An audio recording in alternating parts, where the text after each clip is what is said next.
So hey guys, welcome back to my channel Code Genius Riya. So in this video, I will discuss another lead code question from Styvo sheet that search in a 2D matrix. I have already completed my array part first and second. So in this video, I will discuss my array part 3. Okay. So let's start. First of all, what is given to us? It also asked in so many big MNCs.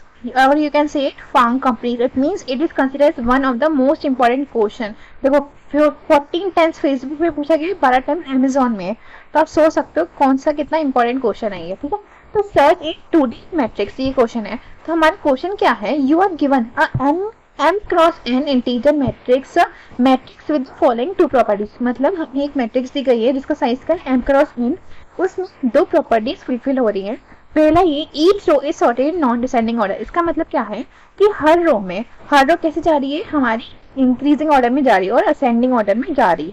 इसका मतलब ये है कि हर row is going in a ascending order. ठीक है, और दूसरे में क्या है, the first integer of each row is greater than the last integer of the previous row. इसका मतलब हम जब नेक्स्ट रो पे जाएंगे ना, उसका जो फर्स्ट एलिमेंट है वो ग्रेटर है जो पिछली वाली रो थी ना उसके लास्ट एलिमेंट. जैसे 10 is greater then my 7. Similarly, if I consider this example, I can मतलब लास्ट वाली रो पे 23 इज ग्रेटर देन 20. मतलब जो नया वाला एलिमेंट है ना, नई रो का नया एलिमेंट फर्स्ट एलिमेंट है, किससे ग्रेटर? प्रीवियस वाली जो हमारी रो थी उसका लास्ट एलिमेंट से. That is 23 is greater then 20 and 10 is greater then 7. तो ये हमारे से इंक्रीजिंग ऑर्डर में चलना चाहिए. तो देखो इसमें हमारी मैट्रिक्स दी गई थी, हमारा टारगेट वैल्यू क्या है 3. हमें फाइंड आउट करना है कि टारगेट हमारी मैट्रिक्स में प्रेजेंट है या नहीं है. टारगेट कितनी था? 3. तो हमारी 3 यहाँ प्रेजेंट है हमारे प्रेजेंट की कितना आउटपुट आ जाएगा? 2. और क्या देख सकते हो? Similarly in this matrix what is my target is 13. So as you can see here 13 is not present, it means my answer should be false. तो यहाँ पे कितना है? फॉल्स. ठीक है, इतना हमें क्वेश्चन समझ आ गया. चलो हम लोग अब क्वेश्चन की तरफ चलते हैं. सो फर्स्ट ऑफ ऑल यही मैंने देखो इनपुट लिया और टारगेट वैल्यू कितनी थी? 3. तो आउटपुट कितना है? 2, क्योंकि 3 इज प्रेजेंट मैट्रिक्स है. ठीक है, तो this simply 3 what we can think of कि हमारे एक फॉर लूप लगाते हैं i less than matrix name, और दूसरा क्या है, दिस इज फॉर यहाँ पे रोज के लिए, दूसरा वाला हमारे कॉलम के लिए. फिर हम सिंपली आगे बढ़ते जाएंगे और चेक करेंगे कि अगर कोई एलिमेंट हमारा मैट्रिक्स का अगर टारगेट इक्वल है तो रिटर्न 2 करवाएगा, अदरवाइज फॉर लूप के बाहर आके हम लोग रिटर्न फॉल्स करवा देंगे. ये अप्रोच हमारी काम करेगी. आप ये मत सोचना कि काम नहीं करेंगे. मैं आपको एक और अप्रोच क्यों बताऊंगी, क्योंकि हमेशा याद रखना इंटरव्यू के टाइम आपसे इंटरव्यू क्या पूछेगा, the best approach you can think of. ठीक है, लेकिन यहाँ पे क्या है, हमें टाइम कॉम्प्लेक्सिटी कितनी आ रही है? Big of m cross n. ये कैसे आ रही है? क्योंकि m क्या था हमारी रो और n क्या है हमारे कॉलम. तो इसकी वजह से टाइम कॉम्प्लेक्सिटी हमारी कितनी आती है? फॉर लूप के अकॉर्डिंग आती है. जितने फॉर लूप होते हैं उसके अकॉर्डिंग आती है. तो m क्रॉस n अगर स्पेस कॉम्प्लेक्सिटी बिग ऑफ 1 क्यों हुई? Because we do not use any extra space to store my elements. यहाँ पे कोई हैश मैप यूज नहीं करा, यहाँ पे हमने कोई एरे यूज नहीं करा, ऐसी कोई भी चीज यूज नहीं करी जिसमें हमारी स्पेस कॉम्प्लेक्सिटी आए. तो इसलिए मेरा स्पेस कॉम्प्लेक्सिटी अभी कितनी है? Big of 1. लेकिन अगर देखो यहाँ पे क्या लिखा मैंने, this approach will work but we need to find efficient way. हमें दूसरा कोई एफिशिएंट वे फाइंड आउट करना पड़ेगा. ठीक है, तो इसके लिए हम लोग देखेंगे m की वैल्यू कितनी है? 100. n की वैल्यू 100 है. ये देखो m की और n की वैल्यू में कहाँ से है ये देखते हैं. तो you can refer from here कि हमारे ना इसके लास्ट में लिखा रहता है. देखो m की वैल्यू हमारी दी गई है कि m की वैल्यू 1 से, देखो 1 से बड़ी आ रही है और n देखो 1 से लेके 100 तक जा रही है m और n की वैल्यू. इसका मतलब क्या है? m और n क्या है? 100 तक है मैक्सिमम. तो टाइम कॉम्प्लेक्सिटी कितनी आ जाएगी? 100 × 100 मतलब 10 to the power 4. ये चलते जाएगा, लेकिन now I will tell you the most efficient way that you can think of. ठीक है, तो इसमें क्या है, हम लोग क्या करेंगे, each row is sorted in non descending order. ये हमारी प्रॉपर्टीज दी गई थी. और कहते हैं तो first integer of each row is greater than the last integer of the previous row. पहली वाली प्रॉपर्टी का मतलब तो मैंने बताया कि हर रो जो है, ये हमारी देखो मैट्रिक्स है, इसमें क्या है, हर रो जो है इंक्रीजिंग ऑर्डर में होनी चाहिए. तो देख सकते हो आप इंक्रीजिंग ऑर्डर में है. और दूसरी प्रॉपर्टी क्या बोलेंगे यहाँ पे, the first integer of each row is greater than the last integer of the previous row. मतलब यहाँ पे जो नई रो आ रही है ना, उसका इंटीजर हमारे ग्रेटर देन होना चाहिए लास्ट रो की, सॉरी प्रीवियस रो के हमारे लास्ट एलिमेंट्स है. 10 इज ग्रेटर देन 7 आ रहा है तो ट्रू होगा, मतलब यहाँ प्रॉपर्टी फुलफिल होगी. Similarly here 23 is greater then 20, मतलब ये दोनों प्रॉपर्टीज फुलफिल हो रही है हमारी. तभी ये लॉजिक दिया था, क्योंकि we have to think something else. यहाँ पे मैंने क्या लिखा है, these properties give us the way to do new approach, otherwise previous one will be the only answer of output. अगर ये हमें देखो कंडीशंस दी गई है, इसका मतलब यही है कि हमारे पास कोई ऐसी कंडीशन है, मतलब एक और वे है हमारा बेस्ट अप्रोच, तभी हमें ये कंडीशन हमें क्वेश्चन में गिवन थी। अगर ऐसा नहीं होता, ये कंडीशन नहीं दी होती, इसका मतलब क्या होता है, जो हमारा जो फॉर लूप था हम लोग का, ये वाला मेथड, ये मेथड हमारा बेस्ट मेथड कहलाता। लेकिन अभी क्या करेंगे हम लोग, तो नए मेथड को देखेंगे। इसलिए मैं क्या करूंगी, ये हमारी देखो आप देख सकते हो कि हमारा नया वाला एलिमेंट आ रहा है, प्रीवियस एलिमेंट से ग्रेटर है। ये हमें क्या बता रहा है, क्या दर्शा रहा है कि जो हमारी मैट्रिक्स है, इसका मतलब क्या है, अगर हम लोग इसको 1D में कंसिडर करें, तो 1D में अगर कंसिडर करें तो इंक्रीजिंग ऑर्डर में जा रही है पूरी। इसको ही हम लोग खोल के देख दो तो ये ऐसी आ रही है हमारी मैट्रिक्स, पूरी ऐसी आ रही है। इसका मतलब क्या है, और हमें क्या गिवन था क्वेश्चन में, sorted, each row is sorted in non-descending order. Always remember, जब भी हमारे क्वेश्चन में sorted आता है ना, इसका मतलब we have to be apply binary search there. ठीक है, हमें समझ आ गया, बाइनरी सर्च हमें यूज करना पड़ेगा यहाँ पे। और यहाँ पे आप क्या सोच सकते हो कि ये ना 2D को ही ना हम लोग 1D के टाइप में सोच सकते हैं, ये सिर्फ सोचने का वे बता रही हूँ मैं। ठीक है, तो हम लोग क्या करेंगे, हमारी अप्रोच क्या करेंगे, consider 2D array as 1D array and apply binary search. ठीक है, इतना समझ आ गया। 2D एरे को ही हम लोग 1D एरे में कन्वर्ट करके बाइनरी सर्च लगाएंगे।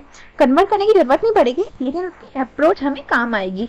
ठीक है, तो हम लोग क्या करेंगे, ये हमारी क्या हुई थी, मैट्रिक्स दी गई थी हमारी, तो यहाँ मैंने इंडेक्सिंग लिख दी 0 1 2, ये इंडेक्सेस हो गए। यहाँ पे सिमिलरली 0 1 2 3, ये हमारी क्या हो गई, इंडाइसेस हो गई। इतना हमें समझ आ गया। ठीक है, उसके बाद में क्या करते हैं, हमें बाइनरी सर्च में आपको पता ही होगा कि वी हैव टू फाइंड लो और हाई वैल्यू निकालते हैं और मिड वैल्यू निकालते हैं। ठीक है, फर्स्ट ऑफ ऑल मैंने यहाँ पे क्या किया, यहाँ पे सारे के इंडाइसेस लिख दिया। ठीक है, 0 से लेकर 11 तक आ रहे हैं इंडाइसेस, तो मिड वैल्यू हम कैसे निकालते हैं, लो प्लस हाई बाई 2। ठीक है, तो लो कितना है हमारा, सबसे छोटा इंडेक्स कितना है 0, और हाई कितना आ रहा है 11, तो हम लोग क्या करेंगे 0 प्लस 11 बाई 2, तो 5 आ गया। ठीक है, और मैंने क्या किया है अपने में कि मेरे को ना रो की वैल्यू कैसे लिखी है, मिड में एम, ये मैंने क्यों लिखा है, देखो अभी हम लोग बात किस पे कर रहे हैं, 2D मैट्रिक्स की बात कर रहे हैं। 1D में ठीक है 6 7 8 आ गया, लेकिन यहाँ पे अगर 6 7 8 यहाँ पे 2D मैट्रिक्स में बता पाओगे 6 7 8 क्या था, नहीं बता पाओगे। इसलिए मैंने क्या किया, रो को मिड बाय एम किया। रो का मतलब क्या है, देखो यहाँ पे ये हमारी रो जा रही है और ये वाली हमारी क्या जा रही है, कॉलम। देखो मैंने यहाँ लिखा है सी लिखा है और यहाँ पे रो लिखा है, तो हम लोग को जो भी इंटीजर आ रहा है उसकी अगर मतलब मिड की जो वैल्यू आ रही है उसको डिवाइड बाय एम करेंगे, मतलब कोई हमें पर्टिकुलर इंटीजर मिलेगा तो हमने इसकी वैल्यू लिख दी सिंपली। लेकिन अगर कॉलम निकालना है ना, तो मॉडलिंग निकालना पड़ता है। हमेशा याद रखना, मैट्रिक्स क्वेश्चन में बहुत ज्यादा ही काम आएगा कि हमेशा रो में हम लोग क्या करते हैं, बाय एम करते हैं, कॉलम में क्या करते हैं, इसकी मॉडुलस वैल्यू, मॉडुलस मतलब रिमाइंडर उसका। ठीक है, तो हम लोग इसे निकालेंगे कि मॉडुलस निकालेंगे उसका, तो ये रो का फॉर्मूला हो गया, ये कॉलम का फॉर्मूला हो गया। तो मैं सिंपली यही किया मैंने। तो मिड की वैल्यू कितनी है हमारी 5, और m कितना है, m और n हमारे क्वेश्चन में है कि m क्या है हमारी, m देखो m क्या बता रहे हैं हमारी 4, 4 का मतलब क्या है हमारी कॉलम। ठीक, m हमारी कॉलम बता रहे हैं, n इक्वल 3 मतलब हमारी रोज बता रहा है। तो देखो यहाँ पे m की वैल्यू हमें यूज करनी है, m की वैल्यू यूज करनी है, इसका मतलब हमें कॉलम की वैल्यू यूज करनी है। तो 5/4 करेंगे तो 1 आएगा, फिर मॉडुलस निकालना 4 का निकाला तो 1 आया। ठीक है, फिर क्या करेंगे हमारी, हमने मैंने आपको बता दिया हमने रो और कॉलम की वैल्यू क्यों निकाली, सिर्फ और सिर्फ इसलिए क्योंकि हमारी जो ये सारी वैल्यूज है ना, इसको हम लोग इसके रिप्रेजेंटेशन में, मैट्रिक्स के रिप्रेजेंटेशन में यूज नहीं कर सकते, इसलिए हमने निकाला। ठीक है, उसके बाद मैंने क्या किया कि देखो एरे ऑफ मिड की वैल्यू आ गई 1,1 फ्रॉम रो कॉलम। ठीक है, इतना हमें समझ आ गया। फिर मैंने सिंपली क्या किया कि चेक किया कि हमारी टारगेट, हम देखो 1,1 क्या बता रहा है हमारा, ये वाला एलिमेंट बता रहा है। ठीक है, 11, देखो ये क्या है, यहाँ से 1 और यहाँ से 1, रो और कॉलम का। तो हम देख सकते हैं कि हमारा एरे यहाँ तक सीमित हो गया, यहाँ तक हो गया। इसका मतलब क्या है, ये वाले एलिमेंट्स हमारे यूजलेस हो गए, ये वाले एलिमेंट्स हटा देंगे, फिर ऊपर वाली जो मैट्रिक्स है वो हमारे लिए काम की होगी टू फाइंड माय आंसर। ठीक है, तो एरे ऑफ 1 1 इसकी वैल्यू कितनी आ गई हमारे यहाँ पे 5। अब मेरा टारगेट कितना 3, टारगेट मैंने 3 था क्योंकि हमें 3 का फाइंड करना था मैट्रिक्स में है कि नहीं। तो 3 क्या है, लेस देन है हमारे 11 से। 11 से अगर लेस देन होता है तो हमें पता ही होगा, तो हम लोग हाई की वैल्यू क्या करते हैं, मिड -1, और एल्स में क्या है कि अगर टारगेट वैल्यू ग्रेटर देन आती है हमारे मिड से तो हम लोग क्या करते हैं, लो में मिड +1 करते हैं। लेकिन अभी हमारे लिए क्या था कि टारगेट वैल्यू लेस देन है, इसका मतलब क्या करेंगे हम लोग, मिड का वैल्यू -1 करेंगे। मिड की वैल्यू कितनी है 5 है यहाँ पे, तो हम लोग उसके लेस कर देंगे, -1 कर देंगे। ठीक है, तो अब मैंने यहीं पे सिंपली यही किया है मैंने कि देखो यहाँ पे मैंने स्टार्टिंग में लो और देखो लो और हाई की वैल्यू थी, लो की वैल्यू कैसे आती है 0 इनिशियली थी, और हाई की वैल्यू मिड -1। देखो यहाँ पे मैंने दिया था लो क्या होता है, स्टार्टिंग इंडेक्स होता है 0, और हाई क्या होता है, लास्ट इंडेक्स। लास्ट इंडेक्स कैसे निकालेंगे, आर इंटू कॉलम -1। ये देखो यहाँ पे ये देख सकते हो 11 आया था हमारा, ये कैसे निकाला, आर इंटू सी -1, मतलब रो इंटू कॉलम -1 करेंगे, तो यही मैंने निकाला। ठीक है, तो लो की वैल्यू कितनी है, 0 है, और हाई की वैल्यू कितनी आ रही है, 11 आ रही है। ठीक है, तो मैंने सिंपली यहीं पे ये किया है कि यहाँ पे अभी लो इक्वल टू 0 है, अब क्या है ना, मैं फाइंड आउट किया था, तो हाई की वैल्यू क्या हो जाएगी, मिड -1। मिड -1 क्यों किया मैंने, क्योंकि मैंने आपको अभी जैसे बताया जस्ट डायरेक्ट यहीं पे कि यहाँ पे हम लोग हाई की वैल्यू क्या करनी पड़ेगी, मिड -1 करनी पड़ेगी। ठीक है, मिड -1 करेंगे तो मिड कितना था, 5। यहाँ पे देखो मिड कितना था, 5 दिया गया था हमारे क्वेश्चन में, मतलब अभी हमने निकाला था, तो मिड की वैल्यू क्या होगी, 5 - 1 4 आ गया। फिर क्या निकालेंगे,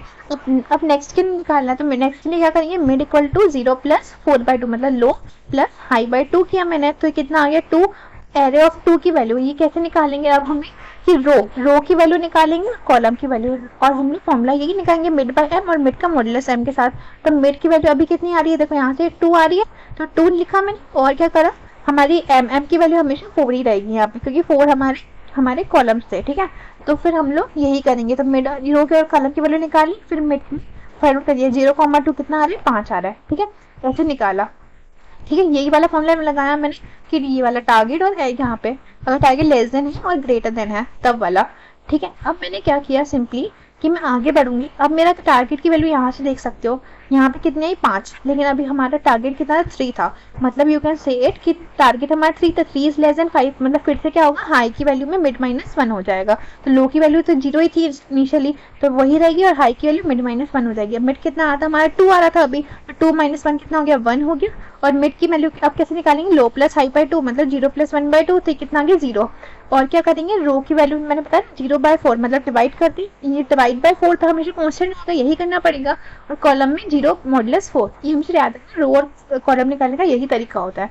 फिर एरे ऑफ मिड की वैल्यू क्या आएगी, मैट्रिक्स 0,0, क्योंकि यहाँ पे देखो रो की वैल्यू कितनी है 0, कॉलम की वैल्यू कितनी है 0, तो 0,0, तो ये कितना आ गया 1। फिर से देखेंगे कि 1 इज लेस देन 3 आ रहा है, हमारा टारगेट कितना 3, लेकिन क्या हो रहा है, अभी तक हमारा टारगेट इज लेस देन 3 आ रहा था, लेकिन अब कितना है, टारगेट हमारा 3 है, लेकिन अभी वैल्यू कितनी आ रही है 1। इसका मतलब क्या हो जाएगा, अभी लो की वैल्यू हमारी +1 हो जाएगी। ठीक है, तो यहीं पे मैंने यही किया कि टारगेट इज ग्रेटर देन 1 आ रहा है, इसका मतलब क्या, लो की वैल्यू में +1 कर देंगे, हाई की वैल्यू एज इट इज लाएगी। तो मिड में क्या करेंगे, लो प्लस हाई बाई 2, तो ये कितना आ गया 2 + 2/2, मतलब 1 + 1/2, तो कितना हो गया 2/2, मतलब 1 आ गई। तो फिर क्या करेंगे, एरे ऑफ मिड की वैल्यू निकालनी है, तो एरे ऑफ मिड की वैल्यू कितनी आ जाएगी, 0,1। 0,1 कैसे है, रो की वैल्यू निकाल, और यहाँ पे कॉलम की वैल्यू निकाली, डिवाइड बाय 4 और मॉडुलस बाय 4, ये तो कांस्टेंट रहेगा, और यहाँ पे हम लोगों ने इसकी वैल्यू निकाल ली। ठीक है, इसकी रो की वैल्यू कितनी है 0, और यहाँ पे कॉलम की वैल्यू 1 आई, तो 0,1, इसकी वैल्यू कितनी है 3। तो यही क्या था, हमारा टारगेट था, तो टारगेट रीच हो गया, तो हम इसको क्या करवा देंगे, रिटर्न करवा देंगे। अगर ऐसा नहीं होता तो फॉल्स रिटर्न करवा देते हैं। ठीक है, और अभी मैं आपको टाइम कॉम्प्लेक्सिटी, स्पेस कॉम्प्लेक्सिटी बताऊंगी, मैंने कैसे कैलकुलेट करेंगे। ठीक है, तो अब देखो यहाँ पे मैंने सिंपली यही किया कि अगर मैट्रिक्स की लेंथ क्या हुई 0 ही, तो रिटर्न फॉल्स कर देंगे। और यहाँ पे मैंने मैट्रिक्स की, मतलब यहाँ पे रो और कॉलम की हमने लेंथ निकाल ली, फिर यह करा LO इज इक्वल टू 0 और height equal to n cross n m -1। ये मैंने यहाँ पे आपको बताया था कि हमने ये क्यों किया। देखो कहाँ पे है ये वाला, तो देखो लो की वैल्यू 0 रखी इनिशियली, हाई की वैल्यू क्या करी r इंटू सी -1, क्योंकि देखो अगर 1D में अगर कंसिडर करेंगे तो ये कितना आ रहा है 11 कैसे आ हमारे, रो इंटू कॉलम कितना आ रहा, देखो ये कितना है 3, यहाँ पे कितना 4, तो 3 इंटू 4 -1, 12 -1 कितना आ गया 11। ठीक है, ऐसे हमने निकाला, ऐसे निकाल लिया वैल्यू। तो अब देखो यहाँ से ये हमारी मतलब लो और हाई की वैल्यू आ गई। अब हमारा आपको पता ही होगा कि हमें जब भी लूप चलाते हैं तो हम लोग कब तक चलाते हैं, हमारा फाइनली साइज का जब तक जो लो होता है वो less than equal to high होता है। ठीक है, फिर मैंने मिड की वैल्यू निकाल ली लो प्लस हाई बाई 2, इसको आप ऐसे लिख सकते हो, यहाँ पे लो प्लस हाई बाई 2 भी लिख सकते हैं। ठीक है, आप इसको सॉल्व करके देखोगे तो लो प्लस हाई बाई 2 ही आएगा। ठीक है, तो फिर क्या करा, फिर मैंने इफ चेक किया, अगर मतलब ये वाली किसकी वैल्यू है, रो, और ये वाली किसकी वैल्यू है, कॉलम की। ठीक है, तो रो और कॉलम अगर हमारा क्या है इक्वल टारगेट क्या है तो रिटर्न ट्रू करवा देंगे सिंपली। अगर देखो लेस देन टारगेट आ रहा था तो हम लोग क्या कर रहे थे, लो की वैल्यू मिड +1 कर रहे थे, और एस में क्या आएगा, अगर इसकी रो और कॉलम की वैल्यू ग्रेटर देन टारगेट आ रही है तो मिड -1 करेंगे। तो यही मैं आपको इतनी बताई थी कि टारगेट वैल्यू लेस देन आ रही थी तो हाई में मिड -1 कर रहे थे, वरना मिड +1 कर रहे थे लो में। ठीक है, तो यहाँ पे टारगेट में अगर लेस देन हमारी मिड वैल्यू हुई, और कह सकते हैं mid value is greater then target, तो यहाँ से देख सकते हो, यहाँ से मिड वैल्यू आ रही है, यहाँ से मिड वैल्यू यहाँ पे लेस देन टारगेट है, तो हमारे लो प्लस यहाँ पे लो में मिड प्लस, अगर मानना हाई में -1, ठीक है। और जस्ट वाइल लूप के बाहर निकलेंगे, अगर ये हमारी अगर देखो फुलफिल होना चाहिए तो हमारी इसके अंदर ही होगा। इसके अंदर क्यों होगा? क्योंकि कहीं ना कहीं अगर हमारी वैल्यूज में होगी तो इक्वल टारगेट होगी, तो इसके अंदर रिटर्न कर जाएगा ट्रू। अगर ऐसा नहीं होगा मतलब हमारी वो वैल्यू है ही नहीं हमारी मैट्रिक्स के अंदर, तो रिटर्न क्या करवा देगा? फॉल्स, ठीक है। और अब टाइम और स्पेस कॉम्प्लेक्सिटी बता देती हूँ आपको। ये रहा। तो देखो टाइम कॉम्प्लेक्सिटी क्या लिखा है मैंने? Big of log m n. तो लॉग एम एन, एम की वैल्यू कितनी? 3 और 4, और एन की वैल्यू कितनी? 4। तो यहाँ पे इसकी वैल्यू आ जाएगी, ठीक है, बिग ऑफ लॉग 12। तो ये थी इसकी टाइम कॉम्प्लेक्सिटी आ गई। स्पेस कॉम्प्लेक्सिटी बिग ऑफ बनाई because we do not use any extra space to store my elements. Extra space मतलब कोई एरे या फिर हैश में कोई चीज यूज नहीं कर रहे हैं to store my elements. Space complexity क्या रहेगी? कांस्टेंट रहेगी, दैट इज बिग ऑफ 1, ठीक है। तो ऐसे हमने निकाल लिया। तो बहुत इजी अप्रोच मैंने बताया। आई होप आप लोगों को समझ आया होगा। Thank you.